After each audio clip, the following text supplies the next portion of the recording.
Welcome back to means world. ಯಾರೆಲ್ಲ Aarohi vlog ನೋಡಿ ತುಂಬ ವಿಶಸ್ಗಳನ್ನು ತಿಳಿಸಿದ್ದೀರಾ, ಕಮೆಂಟ್ಗಳನ್ನು ಹಾಕಿದ್ದೀರಾ, ಒಳ್ಳೊಳ್ಳೆ ಕಮೆಂಟ್ಗಳು ಬಂದಿದೆ. Thank you so much. ನಿಮ್ಮ ಆಶೀರ್ವಾದ ಸದಾ ಆರೋಹಿ ಮೇಲೆ ಹಾಗೇ ಇರಲಿ.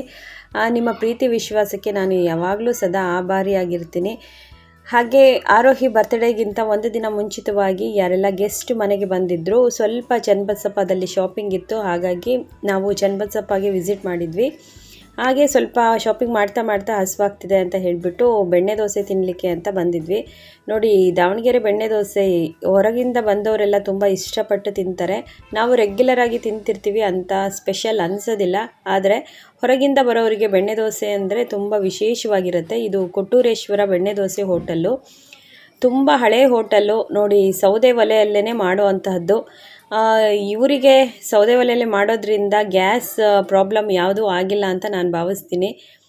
ಪ್ರತಿ ಸಲ ನಮ್ಮ ಗೌರಿ ಆಂಟಿ ಅಂದರೆ ನಮ್ಮ ಸಣ್ಣ ಅತ್ತೆ ದಾವಣಗೆರೆಗೆ ಬಂದರೆ ಅವ್ರಿಗೇನೋ ವಿಶೇಷವಾಗಿ ಚನ್ನಬಸಪ್ಪದಲ್ಲಿ ರೇಷ್ಮೆ ಸೀರೆನ ಪರ್ಚೇಸ್ ಮಾಡಬೇಕು ಅಂದರೆ ಬಹಳಷ್ಟು ಆಸೆ. ಯಾವುದಾದ್ರೂ ಒಂದು ಫಂಕ್ಷನ್ ಇದ್ದಾಗ ಅವರು ಪ್ರತಿ ಬಾರಿ ಬಂದು ಇಲ್ಲೇ ಸೆಲೆಕ್ಟ್ ಮಾಡುವಂಥದ್ದು ಸೀರೆಗಳನ್ನು. ತುಂಬ ಅದ್ಭುತವಾದ ಕಲೆಕ್ಷನ್ನು, ಒಳ್ಳೊಳ್ಳೆ ಕಲೆಕ್ಷನ್ ಸಿಗುತ್ತೆ. ನಮ್ಮ ರೇಂಜಿಗೆ ಯಾವುದು ಬೇಕಾದರೂ ನಾವು ಪರ್ಚೇಸ್ ಮಾಡ್ಬೋದು. ನೋಡಿ, ಒಂದೆರಡು ಸೀರೆಗಳನ್ನು ಚೂಸ್ ಮಾಡಿದ್ದಾರೆ. ಹಾಗೆ ಅವರು ವೇರ್ ಮಾಡಿ ಕೂಡ ನೋಡ್ತಾ ಇದ್ದಾರೆ ಯಾವುದು ಚೆನ್ನಾಗಿ ಕಾಣ್ತಿದೆ, ಯಾವ್ದು ತೊಗೊಳ್ಳೋಣ ಅಂತ ಹೇಳಿಬಿಟ್ಟು. ಹಳ್ಳಿಯಲ್ಲಿ ಒಂದು ಹೊಸ ಮನೆ ಕಟ್ಟಿದ್ದಾರೆ, ಅದ್ರ ಗೃಹ ಪ್ರವೇಶಕ್ಕೋಸ್ಕರ ಸೀರೆಗಳನ್ನು ಮತ್ತು ಬಟ್ಟೆಗಳನ್ನು ಪರ್ಚೇಸ್ ಮಾಡ್ತಾ ಇರೋದು. ಆ ವ್ಲಾಗು ಕೂಡ ನೆಕ್ಸ್ಟ್ ಬರುತ್ತೆ. ಹಾಗೆ ಪ್ರಾಚಿ ಬರ್ತ್ಡೇಗೋಸ್ಕರ ಹೇರ್ ಕಟ್ ಮಾಡಿಸ್ಕೊಳ್ತಾ ಇದ್ದಾಳೆ. ತುಂಬ ಹೇರ್ ತುಂಬ ಲಾಂಗ್ ಇದೆ ಅವಳದು. ಆ್ಯಕ್ಚುಲಿ ಅವಳು ಕಟ್ ಮಾಡಿಸ್ಕೊಳ್ಳೋಕ್ಕೆ ಇಷ್ಟನೇ ಪಡೋದಿಲ್ಲ. ಸ್ವಲ್ಪ ಲೆವೆಲ್ಲಾಗಿ ಇರಲಿ, ಚೆನ್ನಾಗಿ ಕಾಣುತ್ತೆ ಅಂತ ಹೇಳಿಬಿಟ್ಟು ನಾವೇ ಸ್ವಲ್ಪ ಫೋರ್ಸ್ ಮಾಡಿಬಿಟ್ಟು ಮಾಡಿಸುತ್ತಾ ಇದ್ದೀವಿ. ನೋಡಿ, ಎಷ್ಟು ಚೆನ್ನಾಗಿ ಈವನ್ ಆಗಿ ಕಟ್ ಮಾಡಿದ್ದಾರೆ. ಇದು ಬರ್ತ್ಡೇಗೋಸ್ಕರ ಎಲ್ಲ ರೆಡಿ ಆಗ್ತಾ ಇರೋವಂತಹದ್ದು. ನೆಕ್ಸ್ಟ್ ಬರುವಂತಹ ವ್ಲಾಗು ಬರ್ತ್ಡೇ ಆದಮೇಲೆ ನಾನು ನೆಕ್ಸ್ಟ್ ಡೇ ಅವರೆಲ್ಲ ಮನೆಯಲ್ಲೇ ಉಳ್ಕೊಂಡಾಗ ಏನೆಲ್ಲ ಸ್ವೀಟ್ ಮಾಡಿದ್ದೆ, ಏನೆಲ್ಲ ಅಡುಗೆ ಮಾಡಿದ್ದೆ ಅಂತ ಹೇಳಿಬಿಟ್ಟು ನಿಮ್ಮ ಜೊತೆ ಶೇರ್ ಮಾಡ್ತಾ ಇದ್ದೀನಿ. ನೋಡಿ, ಕ್ಯಾರೆಟ್ ಹಲ್ವಾ ಮಾಡಿದ್ವಿ, ಹಾಗೆ ನಾನ್ ವೆಜ್ ಮಾಡಿದ್ದೆ. ಕೆಲವೊಂದು ರೆಸಿಪಿನ ನಿಮ್ಮ ಜೊತೆ ಶೇರ್ ಮಾಡ್ಕೊಳ್ತೀನಿ. ತುಂಬ ಅದ್ಭುತವಾಗಿ ಒಳ್ಳೆ ಟೇಸ್ಟ್ ಬಂದಿತ್ತು. ಯಾವುದು ಅಂತ ಅಂದರೆ ಸ್ವಲ್ಪ ಬ್ಲ್ಯಾಕ್ ಪೆಪ್ಪರ್ ಜಾಸ್ತಿ ಹಾಕಿಬಿಟ್ಟು, ಪುದೀನ ಮತ್ತು ಕೊತ್ತಂಬರಿ ಜಾಸ್ತಿ ಹಾಕಿಬಿಟ್ಟು ಗ್ರೀನ್ ಡ್ರೈ ಮಾಡಿದ್ದೆ. ನಾನು ಲಾಸ್ಟಿಗೆ ಏನು ಕ್ಲಿಪ್ಪಿಂಗ್ಸ್ ಇದೆ ಫೋಟೋ ಅದನ್ನು ತಕ್ಕೊಂಡೇ ಇಲ್ಲ, ಅದೇ ಒಂದು ಬೇಸರ. ಅಷ್ಟು ಬಿಟ್ಟರೆ ಇನ್ನು ಆಲ್ಮೋಸ್ಟ್ ಎಲ್ಲ ರೆಸಿಪಿ ಹೇಗಿದೆ ಅದನ್ನೆಲ್ಲ ಹಾಕಿದ್ದೀನಿ. ನೋಡಿ, ಚಕ್ಕೆ, ಮೆಣಸು, ಲವಂಗ, ಯಾಲಕ್ಕಿ ಇದನ್ನು ಎಲ್ಲ ಹುರ್ಕೊಂಡು ಇದ್ರ ಜೊತೆ ಬೆಳ್ಳುಳ್ಳಿ, ಶುಂಠಿ, ಹಾಗೆ ಕೊತ್ತಂಬರಿ ಮತ್ತು ಪುದೀನ ಸ್ವಲ್ಪ ಜಾಸ್ತಿ ಪ್ರಮಾಣದಲ್ಲಿ ಹಾಕಿ ಅದನ್ನು ಫ್ರೈ ಮಾಡ್ಕೋಬೇಕು.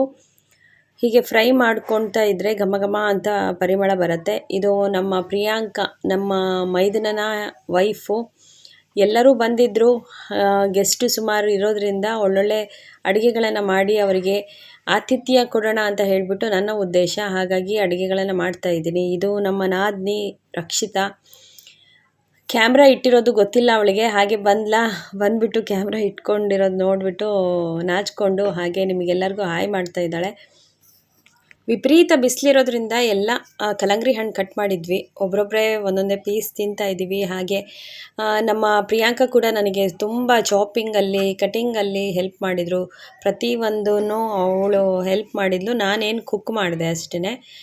ಎಲ್ಲ ಏನು ಈರುಳ್ಳಿ ಕಟ್ ಮಾಡೋದು, ಟೊಮೊಟೊ ಕಟ್ ಮಾಡೋದು, ಪ್ರತಿ ಒಂದು ಕೂಡ ಹೆಲ್ಪ್ ಮಾಡಿದ್ಲು. ಚಿಕನ್ ಕೂಡ ವಾಶ್ ಪಾಪ ಅವಳೇ ಮಾಡಿಕೊಟ್ಲು. ನಾನು ಈಗ ಈವನ್ನಾಗಿ ಗ್ರೇವಿಗೆ ಅರ್ಧ ಮತ್ತು ಹಾಗೆ ಡ್ರೈಗೆ ಅರ್ಧ ಅಂತ ಹೇಳಿಬಿಟ್ಟು ತೆಗೆದ್ಬಿಟ್ಟು ಅದನ್ನು ಡ್ರೈಗೆ ಬಾಯ್ಲ್ ಮಾಡಲಿಕ್ಕೆ ಇಡ್ತಾ ಇದ್ದೀನಿ. ನಾವೆಲ್ಲರೂ ಸುಮಾರು ಅಪರೂಪಕ್ಕೆ ಸಿಗ್ತೀವಿ. ಇಲ್ಲ ಬೆಂಗಳೂರಲ್ಲಿ ಫಂಕ್ಷನ್ ಇದ್ದಾಗ, ಇಲ್ಲಾಂದರೆ ದಾವಣಗೆರೆಯಲ್ಲಿ ಫಂಕ್ಷನ್ ಇದ್ದಾಗ ಅವ್ರು ಬರೋದು, ನಾವು ಬರೋದು, ಹೀಗೆ ಆಗ್ತಾ ಇರುತ್ತೆ. ಸಿಕ್ಕಾಗ, ಅಪರೂಪಕ್ಕೆ ಸಿಕ್ಕಾಗ ಸುಮ್ಮನೆ ಹರಟೆ ಹೊಡ್ಕೊಂಡು ನಮ್ಮ ಕೆಲಸಗಳನ್ನು ನಾವು ಮಾಡೋದು. ಮನೆ ತುಂಬ ಜನ ಇದ್ದಾರೆ, ಅವರವರಿಗೆ ಯಾರು ಕಂಫರ್ಟ್ ಅಂತ ಅನಿಸುತ್ತೆ ಅವ್ರ ಜೊತೆ ಅವರು ಅವರ ಫೀಲಿಂಗ್ಸು, ಭಾವನೆಗಳನ್ನು ಶೇರ್ ಮಾಡ್ಕೊಳ್ಳೋದು. ಈ ರೀತಿ ಅಂದರೆ ಫ್ಯಾಮಿಲಿ ಅಂದಮೇಲೆ ಹಾಗೆ ಅಲ್ವಾ, ಅವರ ಕಂಫರ್ಟ್ ಝೋನ್ ಯಾರು ಇರ್ತಾರೆ ಅವ್ರ ಜೊತೆ ಮಾತಾಡಿಕೊಂಡು ಕೆಲಸಗಳನ್ನು ಮಾಡ್ಕೊಂಡು ಹೋಗೋದು. ಮಕ್ಕಳು ಸುಮಾರು ಜನ ಇದ್ದರು. ಎಸ್ಪೆಷಲಿ ಕ್ಯಾರೆಟ್ ಹಲ್ವಾ ಅಂದರೆ ಎಲ್ಲ ಮಕ್ಕಳು ಇಷ್ಟಪಡ್ತಾರೆ. ಅದಕ್ಕೋಸ್ಕರ ಹಲ್ವಾ ಮಾಡೋಣ ಅಂತ ಹೇಳಿಬಿಟ್ಟು ನಾನು ಸುಮಾರು 2 kgಯಷ್ಟು ಕ್ಯಾರೆಟ್ನ ತುರಿದ್ಬಿಟ್ಟು ಹಲ್ವಾ ಮಾಡ್ತಾಯಿದ್ದೀನಿ. ನನಗೂ ಕೂಡ ಆಲ್ ಟೈಮ್ ಫೇವ್ರೆಟ್ಟು ಇದು ಕ್ಯಾರೆಟ್ ಹಲ್ವಾ. ಅವಾಗವಾಗ ಮಾಡ್ತಾ ಇರ್ತೀನಿ. ನಿಮ್ಮ ಜೊತೆ ಎಲ್ಲ ರೆಸಿಪಿ ಕೂಡ ಶೇರ್ ಮಾಡಿದ್ದೀನಿ. ಆದರೂ ಕೂಡ ಇನ್ನೊಮ್ಮೆ ಹಾಕಿದ್ದೀನಿ. ಯಾರಿಗೆಲ್ಲ ಇಂಟ್ರೆಸ್ಟ್ ಇದೆ ಟ್ರೈ ಮಾಡಬಹುದು.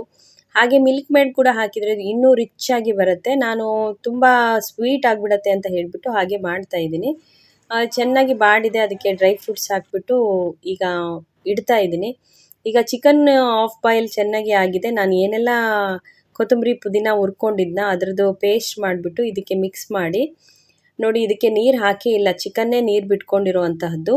ಅದು ಹಾಗೆ ಡ್ರೈ ಆಗತ್ತೆ. ಕೊನೆಗೆ ನಾನು ಅದನ್ನು ಶೂಟ್ ಮಾಡ್ಕೊಳ್ಳೋದೇ ಮರ್ತುಬಿಟ್ಟೆ, ಸಾರಿ. ನೆಕ್ಸ್ಟ್ ಟೈಮು ಅದನ್ನು ಮಾಡಿದಾಗ ಖಂಡಿತವಾಗಿಯೂ ಶೇರ್ ಮಾಡ್ತೀನಿ. ಇದು ಹಾಗೆ ರೆಡ್ ಗ್ರೇವಿ ಮಾಡ್ತಾ ಇರೋವಂಥದ್ದು. ಅದಕ್ಕೇನು ರೆಡ್ ಮಸಾಲ ಇದೆ ಎಲ್ಲ ಹಾಕ್ಬಿಟ್ಟು ಈಗ ನೆಕ್ಸ್ಟು ಕೊತ್ತಂಬರಿ ಪುದೀನ ಜೊತೆ ಧನಿಯಾ ಹಾಗೆ ಖಾರದ ಪುಡಿ ಹಾಕ್ಬಿಟ್ಟು ಇದನ್ನು ಕೂಡ ರುಬ್ಬಿ ಅದರಲ್ಲಿ ಮಿಕ್ಸ್ ಮಾಡಿಬಿಟ್ಟು ಬಾಯ್ಲ್ ಆಗಲಿಕ್ಕೆ ಬಿಡ್ತೀನಿ. ಅಷ್ಟರಲ್ಲಿ ಮಕ್ಕಳಿಗೆಲ್ಲ ತುಂಬ ಹಸಿವಾಗಿದೆ. ಸುಮಾರು ಹೊತ್ತಾಯಿತು ನಾವು ಅಡುಗೆ ಮಾಡೋ ಅಷ್ಟೊತ್ತಲ್ಲಿ.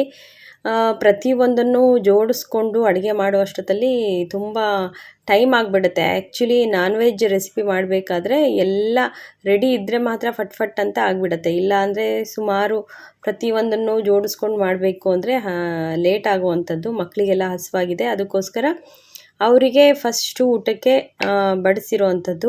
ಮಕ್ಕಳೆಲ್ಲ ತುಂಬ ಖುಷಿಪಟ್ಟು ಊಟ ಮಾಡ್ತಾ ಇದ್ದಾರೆ. ಆಂಟಿಯವರೆಲ್ಲ ಇವತ್ತು ಕೂಡ ಚನ್ನಬಸಪ್ಪಗೆ ಹೋಗಿದ್ದಾರೆ. ಅವರೇನೋ ಹೊರಗಡೆ ಬೇರೆಯವರಿಗೆಲ್ಲ ಗಿಫ್ಟ್ ಕೊಡಬೇಕಲ್ವ, ಸ್ಯಾರಿ, ಹಾಗಾಗಿ ಅದನ್ನು ಪರ್ಚೇಸ್ ಮಾಡಲಿಕ್ಕೆ ಹೋಗಿದ್ದಾರೆ. ಅವ್ರು ಬರೋ ಅಷ್ಟೊತ್ತಲ್ಲಿ ಮಕ್ಕಳು ಊಟ ಮಾಡಿಕೊಳ್ಳಿ ಅಂತ ಹೇಳಿಬಿಟ್ಟು ಫಸ್ಟ್ ಮಕ್ಕಳಿಗೆ ಊಟ ಬಡಿಸಿರೋ ಅಂಥದ್ದು. ನೆಕ್ಸ್ಟು ಅವ್ರು ಬರೋ ಅಷ್ಟೊತ್ತಲ್ಲಿ ಮುದ್ದೆನ ಮಾಡೋಣ ಅಂತ ಹೇಳಿ ಮುದ್ದೆಗೆ ಪ್ರಿಪೇರ್ ಮಾಡ್ತಿದ್ವಿ. ಅಷ್ಟರಲ್ಲಿ ಆಂಟಿ ಫೋನ್ ಮಾಡಿದರು. ಇನ್ನೊಬ್ಬರು ಆಂಟಿ ಕರೆದಿದ್ದಾರೆ ಊಟಕ್ಕೆ, ನಾವು ಅಲ್ಲಿ ಹೋಗ್ತೀವಿ, ನೀವು ಯಾರೆಲ್ಲ ಇದ್ದೀರಾ, ಊಟ ಮಾಡ್ಕೊಂಡಿಲ್ಲ, ಊಟ ಮಾಡ್ಕೊಳ್ಳಿ ಅಂತ ಹೇಳಿಬಿಟ್ಟು ಆಂಟಿ ಫೋನ್ ಮಾಡಿದರು. ಅದಕ್ಕೆ ನಾವು ಮನೇಲಿ ಯಾರೆಲ್ಲ ಇದ್ದೀವಿ ನಮಗೋಸ್ಕರ ಮುದ್ದೆ ಮಾಡ್ಕೊಳ್ಳೋಣ ಅಂತ ಹೇಳಿಬಿಟ್ಟು ಮುದ್ದೆಗೆ ಇಡ್ತಾ ಇದ್ದೀನಿ ನಾನು.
ನಾನು ಯೂಶ್ವಲಿ ಡೈಲಿ 2 ಮುದ್ದೆ ಮಾಡುವಂತಹದ್ದು. ನಮ್ಮ ಮಾವನಿಗೊಂದು, ನಮ್ಮ ಮನೆಯವ್ರಿಗೊಂದು. ಅದರಲ್ಲಿ ಮಿಕ್ಕಿರುವಂತಹ ಸ್ವಲ್ಪ ಪ್ರಮಾಣದ ಮುದ್ದೆ ನಾನು ಊಟ ಮಾಡ್ತೀನಿ. ಈಗ ಜನ ಜಾಸ್ತಿ ಇರೋದ್ರಿಂದ ಜಾಸ್ತಿ ಪ್ರಮಾಣದ ಮುದ್ದೆ ಮಾಡಲಿಕ್ಕೆ ಸ್ವಲ್ಪ ಕಷ್ಟ ಆಗ್ತಿತ್ತು. ಪರವಾಗಿಲ್ಲ ಅಂತ ಹೇಳಿಬಿಟ್ಟು ಪ್ರಯತ್ನ ಪಟ್ಟೆ, ಆದರೂ ಚೆನ್ನಾಗಿ ಮುದ್ದೆ ಬಂತು. ಅಷ್ಟರಲ್ಲಿ ನಮ್ಮ ನಾದಿನಿ ಆರೋಹಿನ ಕರ್ಕೊಂಡು ಬಂದರು. ಆರೋಹಿನ ನೋಡಿದ ತಕ್ಷಣ ಮಕ್ಕಳೆಲ್ಲ ಸಕ್ಕರೆಗೆ ನೋಡಿದಾಗ ನೊಣ ಹೇಗೆ ಮುದುರ್ಕೊಳ್ಳುತ್ತೋ ಹಾಗೆ ಮುದುರ್ಕೊಂಡ್ಬಿಟ್ಟಿದ್ದಾರೆ. ಅಂದರೆ ಆರೋಹಿ ಅಷ್ಟು ಕ್ಯೂಟಾಗಿದ್ದಾಳೆ, ಹಾಗಾಗಿ ಮಕ್ಕಳಿಗೆಲ್ಲ ಅಷ್ಟು ಪ್ರೀತಿ.